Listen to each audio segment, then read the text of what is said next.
Mahalakshmi latest വിശേഷങ്ങളിലേക്ക് എല്ലാവർക്കും സ്വാഗതം. അങ്ങനെ നമ്മുടെ മഹാലക്ഷ്മി കണ്ണന്റെ കുത്തുവാക്കുകൾ കേട്ട് മനം നൊന്ത് മഹാലക്ഷ്മി ആത്മഹത്യ ചെയ്യുമോ? നമ്മൾ പ്രേക്ഷകർക്ക് ഒട്ടും വിശ്വസിക്കാനാകാത്ത ഒരു നിമിഷങ്ങൾ തന്നെയാണ് മഹാലക്ഷ്മിയിൽ ഇപ്പോൾ നടന്നുകൊണ്ടിരിക്കുന്നത്. നമ്മുടെ കണ്ണൻ മഹാലക്ഷ്മിയെ അവിശ്വസിക്കുമെന്ന് നമ്മൾ ഒട്ടും വിചാരിച്ചു കാണില്ല. അതിന് കൂട്ടായി അനന്തവും ലേഖയും ഉണ്ടാകുമെന്നും നമ്മൾ കരുതിയിരുന്നില്ല. എന്നാൽ നമ്മുടെ വിശ്വാസങ്ങൾക്കെതിരെയായിട്ടാണ് ഇപ്പോൾ നടന്നു പോകുന്നത്. നമ്മുടെ സാഗറിന്റെ ആ ഒരു കളി നമ്മുടെ അനന്തവും ലേഖയോ ആരെങ്കിലുമൊക്കെ കണ്ടുപിടിക്കുമെന്നായിരുന്നു നമ്മൾ കരുതിയിരുന്നത്. അതിനെല്ലാം വിപരീതമായിക്കൊണ്ട് നമുക്ക് ഇന്നത്തെ എപ്പിസോഡിലൂടെ കാണാൻ സാധിക്കുന്നുണ്ട് നമ്മുടെ മഹാലക്ഷ്മിയെ അനന്തവും കണ്ണനും ലേഖയും എല്ലാവരും കൂടി വട്ടം ചേർന്ന് ചോദ്യം ചെയ്യുന്നതും ഉപദ്രവിക്കുന്നതുമല്ല. അപ്പോൾ നമ്മുടെ കണ്ണൻ പറയുന്നുണ്ട്, എന്റെ ഭാര്യയാണ് ആദ്യം ഉപദ്രവിക്കാൻ വന്നതെങ്കിൽ അവൾ എൻ്റെ അടുത്ത് പറയണമായിരുന്നു എന്തിനാണ് മറച്ചു വെച്ചത് എന്നൊക്കെ. അപ്പോൾ നമ്മുടെ കണ്ണന്റെ ഈ ഒരു മനമാറ്റം നമ്മുടെ മഹാലക്ഷ്മിക്ക് താങ്ങാവുന്നതിലും അപ്പുറമാണ്. അപ്പോൾ ഇനി അവിടെ എന്തൊക്കെയായിരിക്കും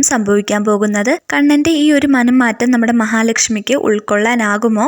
അല്ലെങ്കിൽ മനം നൊന്ത് നമ്മുടെ മഹാലക്ഷ്മി ആത്മഹത്യക്ക് ഒരുങ്ങുമോ എന്നെല്ലാം നമുക്ക് കണ്ടു തന്നെ അറിയാം.